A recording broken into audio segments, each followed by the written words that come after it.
जय हिंद। कैसे हैं आप? आज हम आपके समक्ष एक नए सब्जेक्ट को लेकर आए हैं जिसमें हम बात करेंगे भारतीय मानचित्र के बारे में, इंडियन मैप के बारे में। जैसा कि आपको पता है कि हमारे यूट्यूब चैनल पर लगातार क्लासेस पढ़ रही हैं। बीएनएस की, भारतीय न्याय संहिता की पढ़ रही है क्लास, बायोलॉजी की और हिस्ट्री की क्लासेस रेगुलर बेसिस पे मिल रही हैं। जैसा कि बीएनएस की क्लासेस, फिर हमें मिल रही हैं हिस्ट्री और बायोलॉजी। अब हम एक नए सब्जेक्ट की शुरुआत कर रहे हैं, इंडियन मैप। इंडियन मैप से भारतीय मानचित्र से लगभग हर एग्जाम में क्वेश्चन बनते हैं। छोटे एग्जाम से लेकर बड़े एग्जाम तक डायरेक्ट क्वेश्चन पूछे जाते हैं और भारत का नागरिक होने के नाते हमें भारतीय मानचित्र के बारे में जानकारी होनी चाहिए। बेसिक जानकारी या बेसिक नॉलेज हमारे पास होनी चाहिए। तो हम चलिए शुरुआत करते हैं। हम पहले यह समझेंगे कि मैप कितने तरीके के होते हैं। जैसा कि लिखा है political map, physical map. Political map किन्हें कहते हैं? पॉलिटिकल मैप उन्हें कहा जाता है जहां सीमाओं के माध्यम से देश या राज्य की पहचान की जाती है।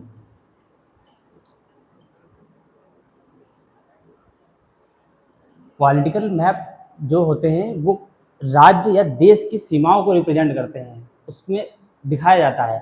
फिजिकल मैप की बात करें, सबसे जो इम्पोर्टेंट मैप जो होता है फिजिकल मैप होता है, या भौतिक का जो मैप होता है वो सबसे ज़्यादा इम्पोर्टेंट होता है। इसमें पहाड़, नदियाँ, मरुस्थल, समुद्र इत्यादि, या सागर या महासागर, इन सब को फिजिकल मैप के माध्यम से हम बेहतर तरीके से समझ सकते हैं। तो हमने समझ लिया पॉलिटिकल मैप, फिजिकल मैप दो तरह के होते हैं। फिर हम यह समझेंगे कि वर्ल्ड मैप के बारे में हम थोड़ा समझ लें, उसके बाद हम इंडियन मैप पर बढ़ेंगे। वर्ल्ड मैप जो होता है, नॉर्मल हमें पता है कि पृथ्वी का जो आकार है वह गोलाकार है, गोलाकार आकार है पृथ्वी का, जिसमें हम देखते हैं पृथ्वी को जो बीचों बीच से एक काल्पनिक रेखा बनेगी उसे हम इक्वेटर कहते हैं, या विषुवत रेखा, हिंदी में विषुवत रेखा या भूमध्य रेखा। भूमध्य रेखा का मतलब कि वह रेखा जो पृथ्वी को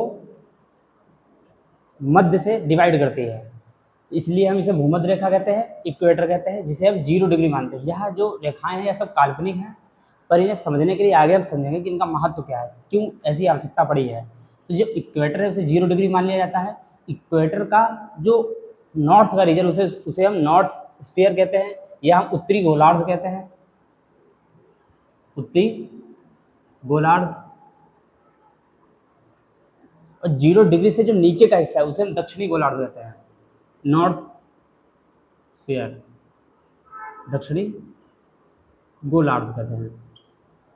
फिर हमें यह समझना होगा कि सूर्य की जो किरणें होती हैं, क्योंकि हमें पता है कि नॉर्थ पोल पे अगर हम जैसे ही विषुवत रेखा से नॉर्थ की ओर बढ़ते जाएंगे, जैसे ही हम उत्तर की ओर बढ़ते जाएंगे, हम दक्षिण की ओर बढ़ते जाएंगे, वैसे ही टेम्परेचर कम होने लगता है और हमें फ्रोजन एरिया मिलने लगता है। जैसे कि रूस का जो अधिकांश हिस्सा है वो पूरी तरीके से फ्रीज हो चुका है। क्यों? क्योंकि वहाँ पे टेम्परेचर नहीं है। दूसरा हमें यहाँ भी समझना होगा कि जो सूर्य की जो किरणें होती है वो वहाँ तक नहीं पहुँच पाती हैं। तो सूर्य की किरणें कहाँ तक पहुँचती हैं यह हमारे लिए समझना जरूरी है। सूर्य की किरणें इन दो रेखाओं के बीच में ही रहती हैं। लंबवत जो किरणें होती हैं सूर्य की, वह ट्रॉपिक ऑफ कैंसर, जिसे हिंदी में कहते हैं कर्क रेखा,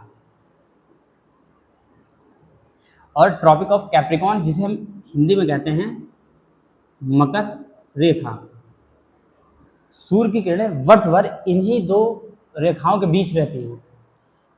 अब हम समझेंगे जो 21 जून की जो तारीख लिखी हुई है यहाँ पे 21 जून को जो सूर्य की किरणें होती हैं वह कर्क रेखा पर लंबवत पड़ती है। लंबवत का मतलब होता है डायरेक्ट जो सूर्य की किरणें होती हैं वह इस रेखा पर स्थित जो स्थान है उन पर डायरेक्ट हिट करती हैं। तो यहाँ पे टेम्परेचर बढ़ा हमें दिखाई पड़ता है। जैसा कि हम समझेंगे जो ट्रॉपिक ऑफ कैंसर है या कर्क रेखा है वो भारत के लगभग मध्य से होकर गुजरती है।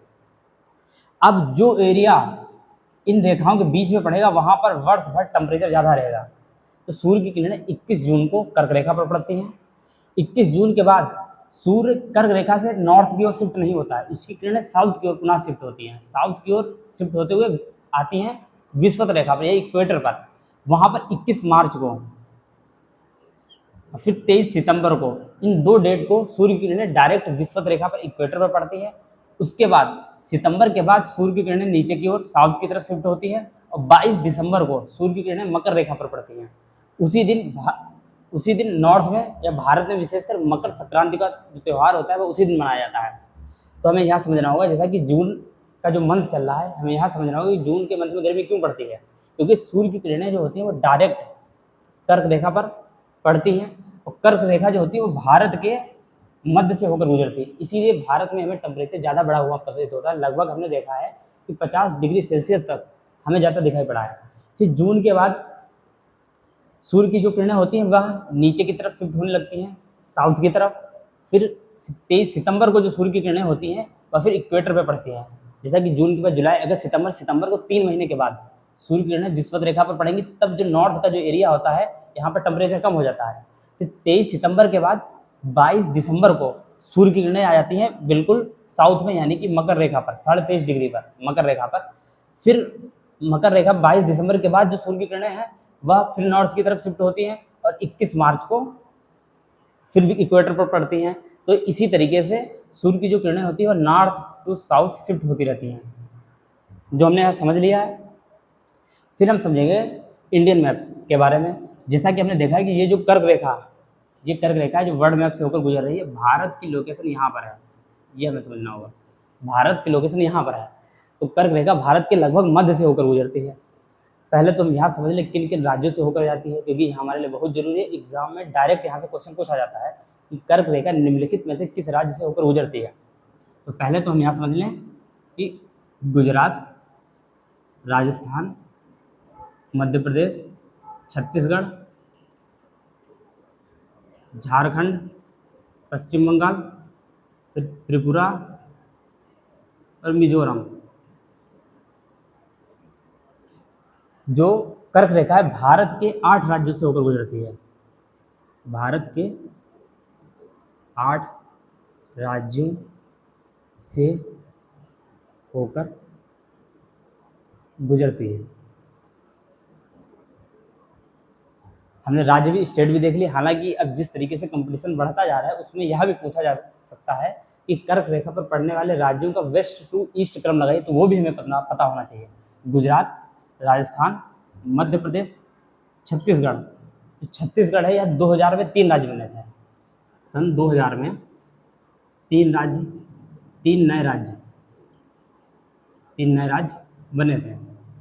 इसमें जो छत्तीसगढ़ है वह एमपी से अलग हुआ था, झारखंड है वह बिहार से अलग हुआ था, यहाँ पे यूपी से यूके अलग होकर एक नए राज्य के रूप में स्थापित हुआ था। तो सन 2000 में यूके, झारखंड और छत्तीसगढ़ ये 3 राज्य बने थे।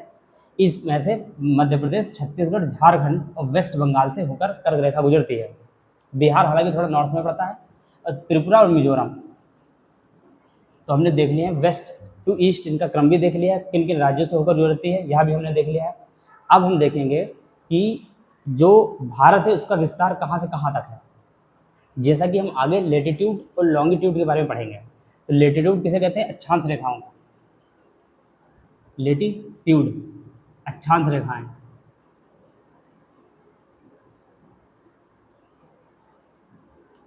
अक्षांश रेखाएं, और लॉन्गिट्यूड जो होती है वो होती है देशांतर रेखाएं। तो भारत के अगर विस्तार की बात करें वर्ल्ड मैप पर, अगर भारत की लोकेशन यहाँ पे है जो कि 23.5 डिग्री जो रेखा है वो भारत के मध्य से होकर गुजर रही है। तो 0 से 23 तक, यानी कि हम 0 से 23 तक गए हैं तभी जाके हम 23.5 डिग्री पर पहुंचे हैं। ऐसे ही हम बात करें जो मेन लैंड जो इंडिया है, यहाँ पे कन्याकुमारी, जो मेन लैंड इंडिया है वह 8 डिग्री 4 से शुरू होता है।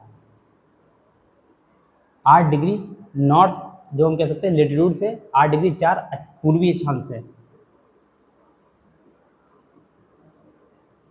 8 डिग्री 4 से 37 डिग्री 6 तक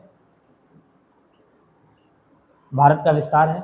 और देशांतर रेखाओं के माध्यम से देखें 68 डिग्री 7 से 97 डिग्री 25 तक। अब हम बात करेंगे जो इसका सबसे नॉर्थ जो पॉइंट है, भारत का सबसे जो उत्तरी जो बिंदु है उसे हम कहते हैं इंदिरा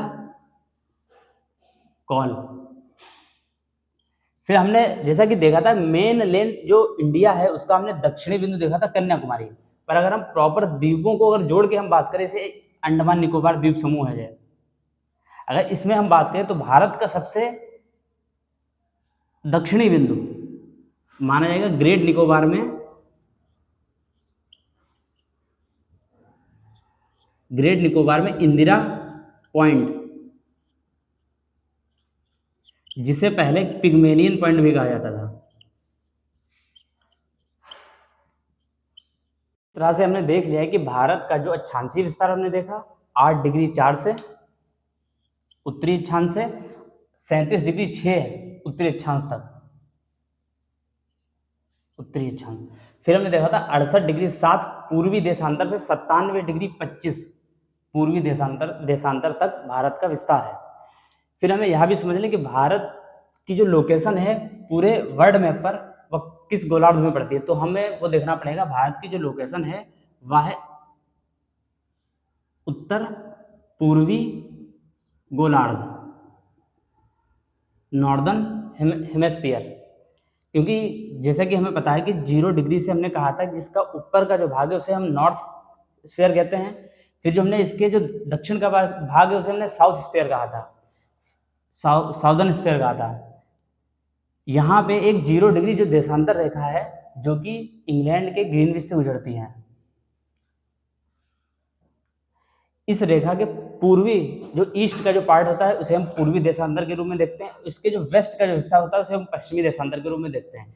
इसीलिए भारत की जो लोकेशन है वह उत्तर पूर्वी गोलार्ध में पड़ती है, भारत की जो लोकेशन है उत्तर पूर्वी गोलार्ध में पड़ती है या नॉर्दर्न स्फीयर में पड़ती है।